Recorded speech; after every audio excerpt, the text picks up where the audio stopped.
Hello everyone. आज हम करेंगे वेदों के पीवाईक्यू क्वेश्चन जो कि रेलवे में आए हुए हैं। इस टॉपिक से रिलेटेड एक दो क्वेश्चन आते ही हैं जो थोड़ा इम्पॉर्टेंट हो जाता है ये टॉपिक। तो इस टॉपिक को चलो शुरू करते हैं। वैसे हमने इसकी बेसिक क्लास कर चुके हैं जिसमें चार जो हमने वेद देखे थे, ऋग्वेद, सामवेद, यजुर्वेद, अथर्ववेद। अब उनके रिलेटेड हम लोग क्वेश्चन करेंगे। ऐसे ही आता है सबसे पहला question, which Veda has the maximum number of verses. मतलब किस वेद में सबसे अधिक श्लोक हैं। तो ये हमने अपने वीडियो में देखा था जब थ्योरी करी थी, तो सबसे ज़्यादा वेद में श्लोक जो हैं वो हैं ऋग्वेद के अंदर। ठीक, ये हमारे चारों वेद हैं, ऋग्वेद, यजुर्वेद, सामवेद, अथर्ववेद। ऋग्वेद में सबसे ज़्यादा छंद हैं।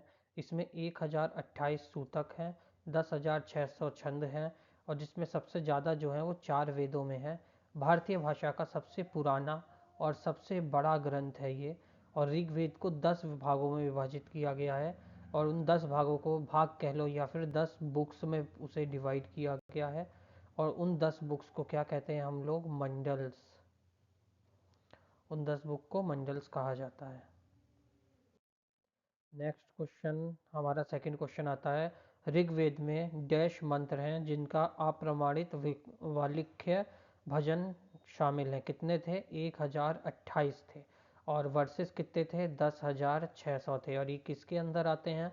ये आते हैं हमारे ऋग्वेद के अंदर। ऋग्वेद कैसा है? सबसे ओल्डेस्ट वेद है, सबसे पुराना और पहला वेद है हमारा। अब नेक्स्ट क्वेश्चन, ऋग्वेद में 1028 सूतक हैं जिनमें से 10 पुस्तकों में व्यवस्थित किया गया है। उन्हें क्या कहते हैं? अभी मैंने पिछले फर्स्ट क्वेश्चन में बताया था कि 1028 सूतक हैं जिन्हें 10 पुस्तकों में विभाजित किया गया है। उनको क्या कहते हैं? उनको कहते हैं मंडल्स। 10 पुस्तक कह लें या फिर 10 पार्ट्स में जिसको डिवाइड किया गया है उसको हम मंडल्स कहते हैं। अगला क्वेश्चन आता है हमारा, निम्नलिखित में से कौन सा चारों वेदों में से सबसे पुराना और सबसे बड़ा वेद है?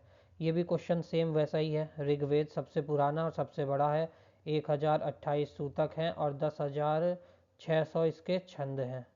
ये इम्पॉर्टेंट है, इसीलिए मैं हर क्वेश्चन में बार बार बता रहा हूँ क्योंकि इससे रिलेटेड क्वेश्चन आते हैं। और ऋग्वेद सबसे इम्पॉर्टेंट है। अभी देखो ऋग्वेद के कितने सारे क्वेश्चन आ गए हैं और बेसिक क्वेश्चन होते हैं, फैक्चुअल, जिसे आराम से आप कर सकते हो। तो जिसने वीडियो नहीं देखी है वो जाके वीडियो देख ले। 10-15 मिनट में पूरा टॉपिक समझाया गया है। रिवीजन के लिए बहुत बढ़िया वीडियो है। अगला क्वेश्चन आता है हमारा, कौन सा वेद सबसे बड़ा, सबसे महत्वपूर्ण संग्रह माना जाता है जिसमें 1028 भजन, 10 मंडल हैं? वो अभी मैंने बताया था। देखो फिर वही क्वेश्चन, ऋग्वेद से घिसा पिटा क्वेश्चन वही आ रहा है। फिर वही क्वेश्चन आता है, ऋग्वेद में कितने कलेक्शन है? कितने का कलेक्शन है? 1028 हाइम्स का। अगला क्वेश्चन आता है, ये अलग क्वेश्चन है। ऋग्वेद में, मतलब सॉरी ऋग्वेद नहीं, कौन सा वैदिक देवता पृथ्वी स्थानीय देवता की श्रेणी में आता है? विष्णु, वरुण, इंद्र या बृहस्पति? कौन सा देवता आते हैं? वो आते हैं हमारे बृहस्पति भगवान। अब इससे रिलेटेड हम थोड़ी सी फैक्ट जान लेते हैं ये बृहस्पति से। तो वैदिक देवताओं को स्थल, स्थानीय, पृथ्वी स्थान, वायुमंडल, अंतरिक्ष स्थान और आकाशीय मतलब कि ध्रुव स्थान के अंतर्गत में वर्गीकृत किया गया है। इसमें क्या क्या आते हैं? पृथ्वी आती है, अग्नि, सोम, बृहस्पति और नदियों को स्थान दिया गया है। इसमें इंद्र, रुद्र, वायु, वात, प्रज्युम्न अंतरिक्ष में आते हैं। और सूर्य, पूषण, विष्णु, मित्र, आदित्य, उषा और अश्विनी, ये सब जो है आकाशीय में आते हैं। ये दुष्ट स्थान आकाशीय में आते हैं। ये भी पूछा गया है कि इंद्र किस में आता है, सूर्य किस में आते हैं। तो ये दोनों लाइन जो है इंपॉर्टेंट हो जाती हैं कि ये किस में अंतरिक्ष स्थान में आते हैं, ये आकाशीय स्थान में आते हैं। ठीक। अगला क्वेश्चन आता है हमारा, कौन सा वेद अनुष्ठानों की पुस्तक है? किस वेद को कहा जाता है अनुष्ठानों की पुस्तक? ये है हमारा यजुर्वेद। यजुर्वेद को क्या कहा जाता है? अनुष्ठानों की पुस्तक। इसे हम कहते हैं यज्ञ सूत्रों का वेद। क्या कहते हैं हम? और इसे यज्ञ सूत्रों का वेद, इसे और भी ये भी कहा जाता है यज्ञ सूत्रों का वेद। यजुर्वेद का उपवेद क्या है? यजुर्वेद का उपवेद है धनुर्वेद। और यजुर्वेद को यही अनुष्ठानों के पुस्तक के रूप में जाना जाता है। यजुर्वेद का उपवेद धनुर्वेद है। और यजुर्वेद को यज्ञ सूत्रों का वेद के रूप में जाना जाता है। और इसमें विभिन्न अनुष्ठानों के लिए लागू गद्य सूत्र शामिल हैं। साथ ही सामान्य उद्देश्य के लिए भी छंद शामिल हैं इसमें। ये हो गया यज्ञ सूत्रों का वेद में कौन सा आ जाता है हमारा? यजुर्वेद आ जाता है। नेक्स्ट क्वेश्चन पर चलते हैं हम। बृहदारण्यक, मुंडक और तृतीया उपनिषद हैं। ये मतलब सॉरी, मैंने आंसर पहले ही बोल दिया। ये सब क्या है? मुंडक उपनिषद, तैत्तरीय, ये सब किसकी श्रेणी में आते हैं? ये सब जो है हमारे उपवेदों उपनिषद की श्रेणी में आते हैं। इसमें उपनिषद जो है उपा का, इसे जो है दो शब्दों से बनाए, उपा और निषद। उपा का मतलब होता है नियर, पास में बैठना, और शब्द का मतलब होता है नॉलेज, मतलब कि वो नॉलेज जो कि पास में बैठ के किसी के द्वारा दी गई हो। डिवोटी जो है किसी गुरु के सामने बैठा है और वो उपदेश दे रहे हैं और वो उसे सुन रहा है, उसे उपनिषद कहते हैं। मतलब कि पास में बैठ के सुनेगा शब्द, वो होते हैं उपनिषद, नॉलेज जो कि किसी ने दी है। ठीक, ये वही है कि उपनिषद मीन्स मतलब सिटिंग, किसी के पास डिवोटली बैठा जाए और सुना जाए। ये वही फर्जी सा क्वेश्चन आ गया एक। उपनिषद में उपशब्द अरे पेन कहाँ जा रहा है? उपनिषद में जो उपशब्द है इसका क्या अर्थ होता है? अभी मैंने बताया था, उप का अर्थ होता है मतलब पास में बैठ के, नियरनेस हो जाता है इसका मतलब। नेक्स्ट क्वेश्चन आता है हमारा, निम्नलिखित में से किस वेद में गीतों की पुस्तक या मंत्रों का वेद या गीतों का योग भी कहा गया है? अगर आपने वीडियो देखी है और उसकी थ्योरी करी है तो इसका क्वेश्चन, ये बहुत ही टुच्चा सा क्वेश्चन है और इसका आंसर भी एकदम सबको पता चलेगा, सेकंडों में होगा कि कौन सा है। सामवेद। सामवेद में ही गीतों का है, मतलब गीतों का योग कहा जाता है। गीतों के बारे में कैसे मंत्रों को उच्चारण करना है, कौन से मंत्र किस पीच पर बोलने हैं, वो सब लिखा गया है। और साम का वैसे भी मतलब जो होता है संस्कृत का, साम का मतलब होता है सॉन्ग। और वेद तो नॉलेज हो गया, वेद का मतलब हो गया नॉलेज, साम वेद हो गया। और साम वेद में टोटल 1875, कितने? 1875 वर्सेस आते हैं। और ये जो वर्सेस हैं 1875, ये कहाँ से लिए गए हैं? ये लिए गए हैं ऋग्वेद से। ठीक, अगला क्वेश्चन आता है, उसमें से कौन सा ग्रंथ वैदिक साहित्य का हिस्सा नहीं है? ये तो बहुत आसान है। उपनिषद भी है, आर्यंकास भी है, ब्राह्मण्स भी है। अगर वीडियो देखी है थ्योरी वाली, पहले कह रहा हूँ वो वीडियो देख लो। अगर वो 10-15 मिनट की वीडियो पूरी कर ली तो ये क्वेश्चन बहुत ही मामूली लगेंगे और तुच्छे से लगेंगे। तो इसका आंसर क्या हो जाएगा? पिटकास। ये पिटकास जो हैं ये इसके नहीं है हिस्सा। ये जो हैं 3 पिटक होते हैं और जो कि बुद्धिज्म में आते हैं। जब बुद्धिज्म करेंगे तब उसमें पूरा आराम से पढ़ाऊंगा। 3 पिटक होते हैं ये हमारे। और इसका आंसर ये हो जाएगा, इसमें से वैदिक लिटरेचर का हिस्सा ये नहीं है। अगला क्वेश्चन आता है हमारा, जो ऐतरेय उपनिषद है, इस ऐतरेय उपनिषद के ऐतरेय आवरण की दूसरी पुस्तक के चौथे, पांचवें, छठे अध्ययन से संबंधित और सबसे पुराना उपनिषद माना गया है। सबसे पुराना उपनिषद, देखो यही क्लू है, सबसे पुराना उपनिषद किसे माना गया है? सबसे इजी है ना, पहला ही क्वेश्चन था और लगातार 5-6 क्वेश्चन उसी से रिलेटेड आए थे हमारे। सबसे पुराना उपनिषद हमारा कौन सा माना गया है? ऋग्वेद। बस क्वेश्चन को ध्यान से पढ़ना है, क्वेश्चन की लंबाई देख के ऐसे घबरा नहीं जाना है। इसे बहुत इजीली पढ़ना है, आराम से पढ़ना है, शांत चित्त से पढ़ना है, तो आराम से क्वेश्चन होंगे। ऐतरेय, ये उसकी डिटेल दी हुई है, पढ़ लेना है। ऐतरेय ये है, 4 वेद होते हैं, 3 वेद एक साथ इसे त्रिवेणी कहते हैं। त्रिवेणी में क्या होता है? ऋग्वेद, सामवेद और यजुर्वेद का एक समूह है जिसे हम त्रिवेणी कहते हैं। और ये बात भी मैंने अपनी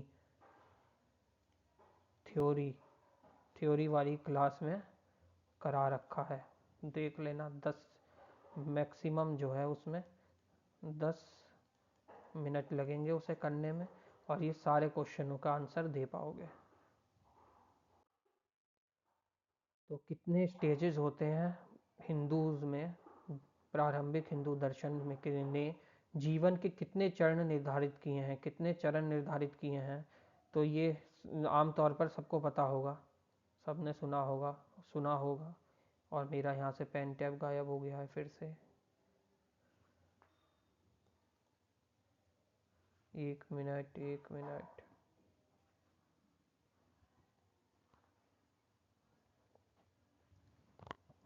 अरे यार ये कैसा पेन टैब है, ऊपर पहुंच जाता है नीचे नहीं आता है। हाँ हो गया। How many stages of life did early Hindu philosophy determine? कितने स्टेजेस हैं हमारे? तो ये सबको पता है कि हमारे जो हिंदू फिलोसफी में है वो 4 स्टेजेस हैं। सबसे पहला कौन सा है? वो है ब्रह्मचार्य, मतलब कि ब्रह्मचार्य का पालन करना चाहिए, जिसलिए पहले लोग गुरुकुल में भेजा जाया करता था, जहाँ लोग संयम और ब्रह्मचार्य का पालन करना सीखते थे। दूसरा आ जाता है हमारा गृहस्थ। गृहस्थ मतलब अब शादी करो, घर बसाओ। ये 25 साल से आगे तक चलता है, ये चलता है 25 साल तक। ये 25 से ये चलता है 25 तक। ये होता है 25 के बाद, मतलब अब शादी करो, बच्चे करो, अपनी गृहस्थी में जाओ। उसके बाद आता है वानप्रस्थ। ये चलता है हमारा, इसके बाद का होता है वानप्रस्थ। वानप्रस्थ में मतलब कि बच्चे हो गए, बड़े हो गए, उनकी शादी, ये सब करो। और उसके बाद आ जाता है हमारा संन्यास, मतलब लास्ट हमारा होता है संन्यास। सब कुछ कर लिया, बच्चे शादी हो गई, शादी के बाद बच्चे हो गए, बच्चों की भी शादी कर दी। अब क्या करना है? अब बैठ के चौराहे पे अखबार लेके नहीं बैठना होता है। ये उस समय की बात है, और चाय पी रहे हैं और बीपी शुगर से मर रहे हैं नहीं। उसके बाद संन्यास का काल है। इसमें जो है जंगल में जाओ और योग करके अपने जीवन को त्याग दो। ये होता था पहले हिंदू फिलॉसफी में, माना जाता था जीवन के दर्शन के 4 निर्धारित थे। यही 4 वो हैं स्टेप्स: ब्रह्मचार्य, गृहस्थ, वानप्रस्थ और संन्यास। तो इसका आंसर क्या हो जाएगा? Option A. ये रहा। ब्रह्मचार्य मतलब छात्र अवस्था, गृहस्थ मतलब गृहस्थ हो गया, वानप्रस्थ मतलब एकांतिक अवस्था, और मुक्त भटकने वाला तपस्वी अवस्था लास्ट में, जंगल जाओ। अब आता है निम्नलिखित में से हिंदू धर्म का प्रमुख दार्शनिक स्कूल कौन सा है? प्रमुख दार्शनिक स्कूल किसे कहा गया है? वो है हमारा वैश्यिका। जो मेजर 6, सॉरी, जो 6 मेजर फिलोसफिकल स्कूल हैं हिंदुज्म के, वो हैं न्याय, सांख्य, योगा, वैशिका, पूर्व मीमांसा और उत्तर मीमांसा। ये जो है वेदांत फिलॉसफी में 6 वर्गों में, पार्ट में डिवाइड किया गया है। ठीक। अब आता है यजुर्वेद में किसका उल्लेख है? इनमें से यजुर्वेद में किसका उल्लेख है? यजुर्वेद में हमारे यज्ञ का उल्लेख है। यजुर्वेद कौन से नंबर का? सेकंड वाला है, जिसमें हमें यज्ञ कैसे करने हैं और पूजा पाठ की विधि वगैरह ये सब बताई गई हैं। तो यजुर्वेद में डील किससे करता है? वो रिचुअल से करता है। स्पेल और चार्म्स ये नहीं है इसका। मेलोडीज ये सामवेद में आती है। गायत्री मंत्र ये ऋग्वेद में आता है, जो कि यहाँ ये ऋग्वेद में आ जाता है। मेलोडी और स्पेल चार्म ये सब जो है ये सामवेद में आते हैं। यजुर्वेद में आ जाता है हमारा यज्ञ। अब ये क्वेश्चन बताना है कि गायत्री मंत्र कहाँ से लिया गया है, कौन से उपनिषद से लिया गया है, और इसको किसने लिखा था? ये कमेंट करना कि गायत्री मंत्र किस उपनिषद से लिया गया है और इसको लिखा किसने था। फिर आता है हमारा सत्यमेव जयते जो है, ये हमारा सत्यमेव जयते कहाँ से लिया गया है? सत्यमेव जयते जो है, इसका मतलब होता है कि सत्य की हमेशा जय होती है, विजय होती है। और ये लिया गया है हमारा मुंडक उपनिषद से। मुंडक उपनिषद जो है ये हमारा किस में पाया जाता है? मुंडक उपनिषद जो हमारा है अथर्ववेद में है। मुंडक उपनिषद हमारा अथर्ववेद में है। और मुंडक उपनिषद जो है, ये मुंडक उपनिषद 3 पार्ट में डिवाइड है। 3 पार्ट में डिवाइड है, और हर पार्ट में, हर पार्ट के दो सेक्शंस हैं। ठीक, या वही क्वेश्चन आ गया हमारा कि जो भारत का राष्ट्रीय आदर्श वाक्य सत्यमेव जयते अर्थात सत्य की हमेशा जीत होती है, इस मंत्र का प्राचीन भारतीय शास्त्र कहाँ से निकाला गया है, तो ये लिया गया है हमारा मुंडक उपनिषद से। ये वही है, अभी ये सम्राट अशोक के द्वारा निर्मित अशोक स्तंभ सारनाथ से लिया गया है। और मुंडक उपनिषद मैंने अभी बताया ही था, मुंडक उपनिषद 3 पार्ट्स में डिवाइडेड है, उसके बाद इसके 2 सब सेक्शंस हैं। और ये मुंडक उपनिषद किस में आता है, अथर्ववेद के अंदर आता है। अब जो वैदिक टाइम पीरियड था इंडिया में कब से कब तक था, वो था 1500 बीसी से 500 बीसी तक। ये सिंधु घाटी सभ्यता के बाद 1400 बीसी तक की पूर्व अगली प्रमुखता है। ये बस छोटा सा फैक्ट है, देख लेना इसे। अब आता है हमारा धनुर्वेद। धनुर्वेद जो है ये उपवेद है यजुर्वेद का। ये किससे डील करता है, धनुर्वेद जो है हमारा उपवेद है इसका, यजुर्वेद का। ये डील करता है आर्ट ऑफ वॉरफेयर से, मतलब वॉर से। धनुर मतलब धनु, मतलब कि धनुष से रिलेटेड है, लड़ाई से रिलेटेड है। तो इसमें लड़ाई से रिलेटेड है, तो इसमें कौन सा ऑप्शन है हमारा, वॉरफेयर है ना, ये होगा लड़ाई से रिलेटेड। मेडिसिन तो होगा नहीं, आर्ट म्यूजिक भी नहीं होगा, आर्किटेक्चर भी नहीं होगा। आर्ट म्यूजिक क्यों नहीं होगा, क्योंकि आर्ट और म्यूजिक तो सामवेद से है, तो यहाँ तो बात ही यजुर्वेद की हो रही है। मेडिसिन भी यजुर्वेद में है, लेकिन धनुर्वेद के बारे में नहीं है इसमें। धनुर्वेद में लड़ाई वड़ाई के बारे में है। ये रहा देखो, धनुर्वेद जो है यजुर्वेद का, ये यजुर्वेद का उपवेद है। ये तीरंदाजी से संबंधित है। यह युद्ध और तीरंदाजी का एक संस्कृत ग्रंथ है, जिसमें पारंपरिक रूप से यजुर्वेद कब से 1100 से 800 बीसी पूर्व, 800 ईसा पूर्व से जुड़ा उपवेद माना जाता है। इसका श्रेय भृगु या विश्वामित्र या भारद्वाज का जाता है। भृगु ऋषि थे जो कि पार्वती माता के पिता थे। वो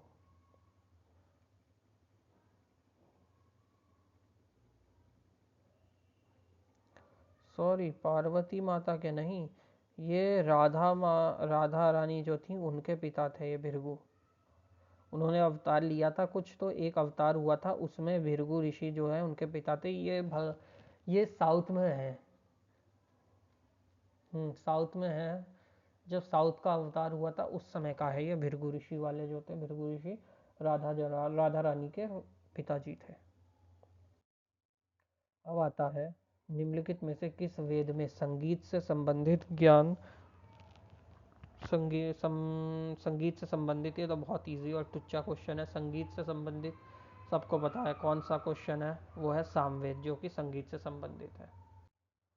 मुंडक उपनिषद किस में बिलोंग करता है, ये भी कितनी बार बता चुका हूँ। मुंडक उपनिषद किससे है, मुंडक उपनिषद यजुर्वेद अथर्ववेद में था। मुंडक उपनिषद या अथर्ववेद में था, और ये 3 पार्ट में डिवाइड था, और तीनों पार्ट के 2-2 सब सेक्शन थे।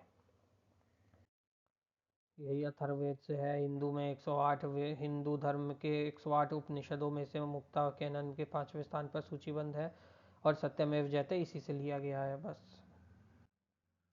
अब आता है यजुर। ये जो है मीनिंग, यजुर, यजुर का मतलब क्या होता है, मतलब हो जाता है इसका सेक्रीफाइस।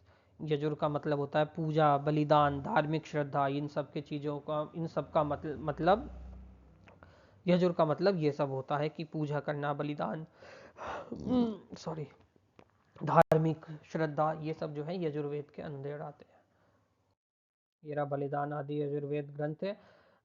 यहाँ पे है ना, यजुर्वेद बलिदान आदि ये सब ग्रंथ, बलिदान, धार्मिक श्रद्धा, यजुर्वेद के गाद्य पदों दोनों रूपों में लिखा गया है। ठीक, इसको देख लेना एक बार। अब आता है वेदास, जिसमें ट्रीटमेंट होता था, उपचार। वेदों में रोगों के उपचार के लिए कौन सा है, वेदों में रोगों का उपचार कौन से वेद से होता है, इसका आंसर बताना है। ये क्वेश्चन हमारा होमवर्क होगा, और इसके लिए कमेंट करना, कमेंट में इसका आंसर देना। अब आता है सेकंड लास्ट क्वेश्चन है आई थिंक। ये वासुदेव कुटुंबकम मेंशन जो है ये किस में है, वासुदेव कुटुंबकम मेंशन है। वासुदेव कुटुंबकम जो है हमारा मेंशन किया गया है महावेद में। अब ये सबसे ओल्डेस्ट उपनिषद में से है, वो सबसे ओल्डेस्ट उपनिषद में से एक में आता है ये, ठीक। वासुदेव कुटुंबकम। अब उपनिषदों का उपनिषदों को मुख्य माना जाता है। कितने उपनिषद? 108 उपनिषद और 108 उपनिषद और 11 छंद, ये सबको जो है मुख्य उपनिषदों में के माना जाता है। 108 उपनिषद और 11 उपनिषदों को प्रामाणिक माने जाते हैं, जिसमें सबसे छोटा श्लोक जो है मुंडक उपनिषद सबसे छोटा श्लोक है, जहाँ से हमारा अभी जो था सत्यमेव जयते लिया गया था। अब आता है सबसे पुराना उपनिषद कौन सा है। सबसे पुराने उपनिषदों में आता है छंदोगया उपनिषद। ये पुरान सबसे ओल्डेस्ट उपनिषद दो हैं। एक तो है हमारा बृहदरण्यका और दूसरा है छंदोगया। दो हैं, एक है BRIHADARANYAKA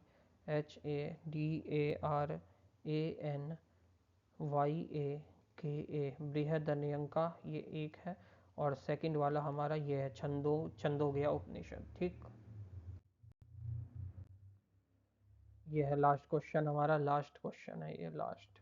मतलब इसमें है, कठोपनिषद में नचिकेतन नामक एक किशोर और देवताओं के बीच बातचीत दर्ज है। ये कौन से देवता नचिकेतन से बात कर रहे हैं? नचिकेतन की कथा जो है ये हमारे कठोपनिषद में है, जिसमें नचिकेतन एक बालक है जिसकी बात जो हो रही है वो हो रही है यमराज जी से। और ये भी मैंने अपनी थ्योरी वाली क्लास में करा रखा है, जाके थ्योरी की क्लास देख लेना। 10-15 मिनट की होगी, 10 से 15 मिनट की, और सारे सवाल हो जाएंगे और रिवीजन भी हो जाएगा।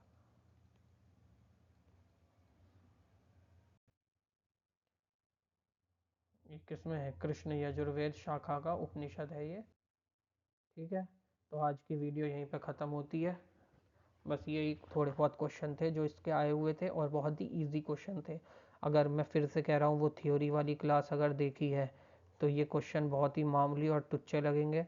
अब नेक्स्ट टॉपिक जो हम करेंगे वो करेंगे जैनिज्म का। जैनिज्म होगा, उसके बाद होगा हमारा बुद्धिज्म। जैन होगा, बुद्धिज्म होगा, फिर आएगा महाजनपद।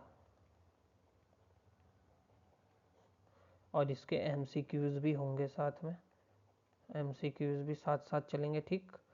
नेक्स्ट वीडियो मिलते हैं, तब तक वीडियो को लाइक करना, शेयर कमेंट सब्सक्राइब तो करोगे नहीं तुम लोग, लाइक ही कर दो, ठीक है। मिलते हैं नेक्स्ट वीडियो में, ओके। जय श्री राम।